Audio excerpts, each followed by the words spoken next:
Petite méthode de travail pour le vibrato en cycle 2, sachant que je vais travailler autour de 3 vibratos spécifiques et que naturellement on n'a pas tous des élans vers le même. Certains vibrent naturellement bien du poignet ou de la main, d'autres plus du bras, d'autres plus du doigt, donc on va essayer de recadrer un petit peu chaque vibrato, parce qu'il n'y a pas de raison qu'on ne puisse pas vibrer de 3 manières différentes.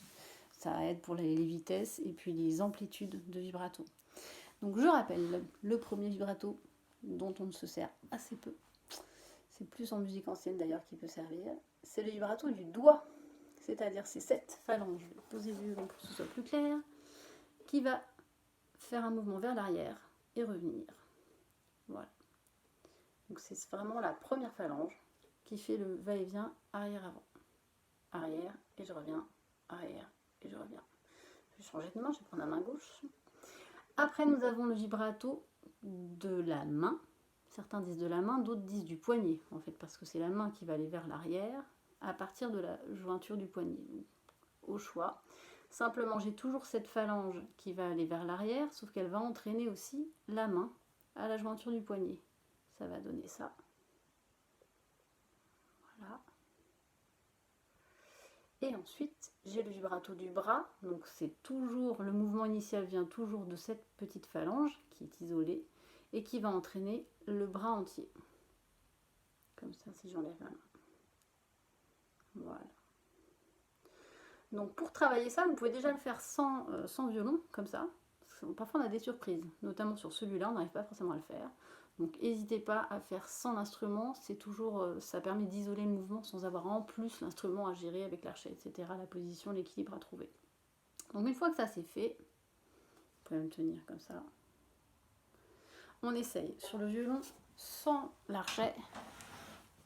Hop.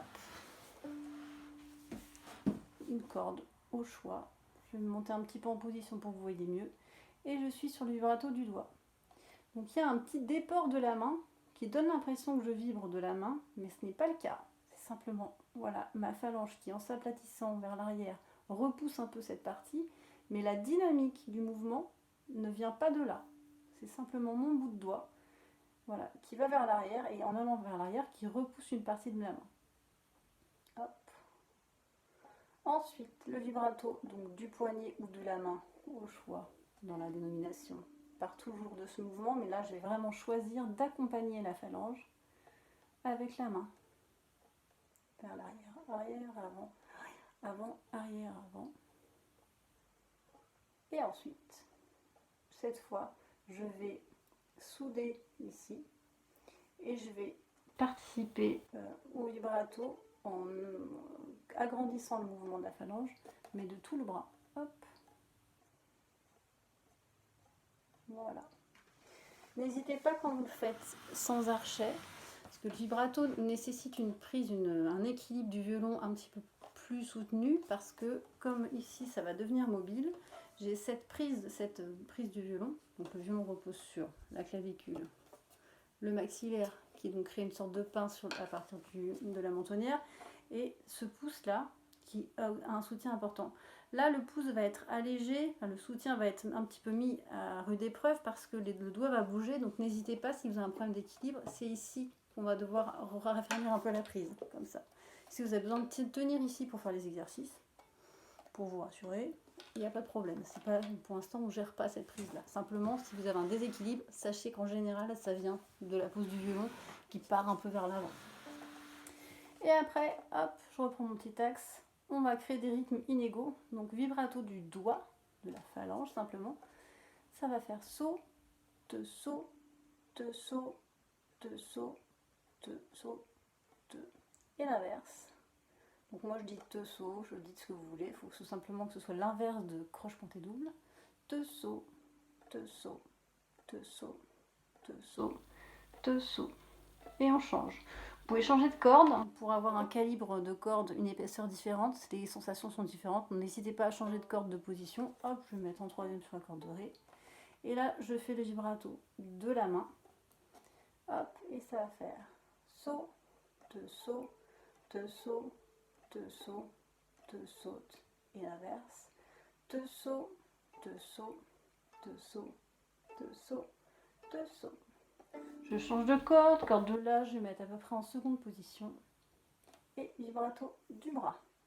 Saut, te saut, te saut, te saut, te saute, te saut, te saut, te saut, te saut, te saut.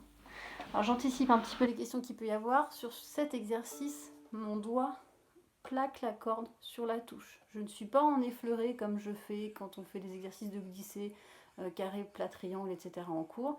Là, mon point d'appui est accroché. Il n'est pas mouvant. Et ensuite, vous pouvez essayer la même chose, mais en tirant le son. Donc vibrato. Je retrouve mon axe du doigt, de la phalange.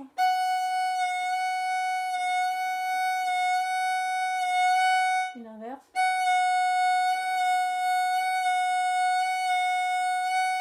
Vibrato de la main. Attendez, je vais axer un petit peu mieux.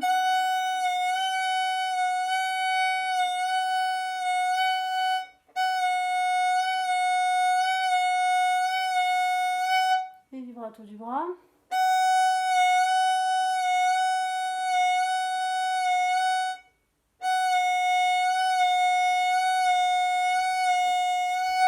Voilà, et donc on doit obtenir un demi-ton un peu haut.